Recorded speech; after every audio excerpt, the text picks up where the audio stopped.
게임 체인저로 불리는 전략무기 핵잠수함이 다시 수면 위로 떠올랐습니다. 최근 서울에서 열린 한 국제회의에서 핵잠수함이 언급된 겁니다. 과연 어떤 맥락이었을까요?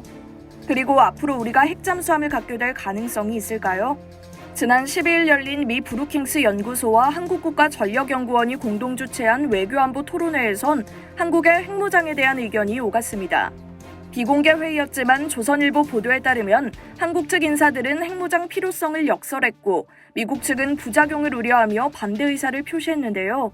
보도 내용 중 특히 눈길을 끈 대목은 미국이 호주와는 안보동맹을 맺고 핵잠수함을 주면서 북핵 위험만 과소평가하고 있다는 한국 측 인사의 말이었습니다.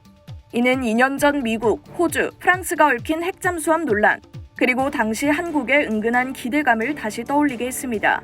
2021년 8월 미국과 영국, 호주는 안보 협력체인 오커스를 창설한다고 발표했는데요. 이는 중국을 견제하기 위한 포석이었습니다. 오커스의 첫 구상으로 미국이 호주의 핵잠수함 보유를 지원하기로 했다는 사실도 공개됐습니다.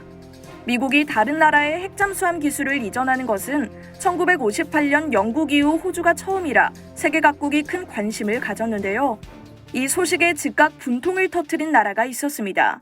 중국보다 더 발끈하고 나선 나라는 바로 프랑스였습니다. 프랑스는 2016년 호주와 계약을 맺고 재래식 잠수함 12척을 2030년부터 공급하기로 한 상황이었습니다. 그런데 호주가 미국의 핵잠수함을 받기로 하면서 이 계약을 깨뜨린 겁니다. 핵잠수함은 재래식 잠수함보다 월등한 성능과 위력을 자랑합니다. 속도면에서는 KTX와 완행열차로 비교될 정도입니다. 또 핵잠수함은 탑재 공간이 넓어 더 많은 양의 어뢰, 기뢰, 잠대함, 잠대지 미사일을 적재할 수 있고 몇 달마다 연료를 주입해야 하는 재래식 잠수함과는 달리 10년 넘게 항행이 가능해 수중작전 능력이 현저히 차이가 납니다. 이런 핵잠수함을 갖게 됐으니 호주로선 당연히 프랑스와의 계약에 연연할 필요가 없었습니다. 하지만 프랑스는 무려 77조 원 규모에 달하는 계약이 하루아침에 파기되자 호주가 우리 등에 칼을 꽂았다며 격분할 수밖에 없었습니다. 미국도 난처한 입장이 됐는데요.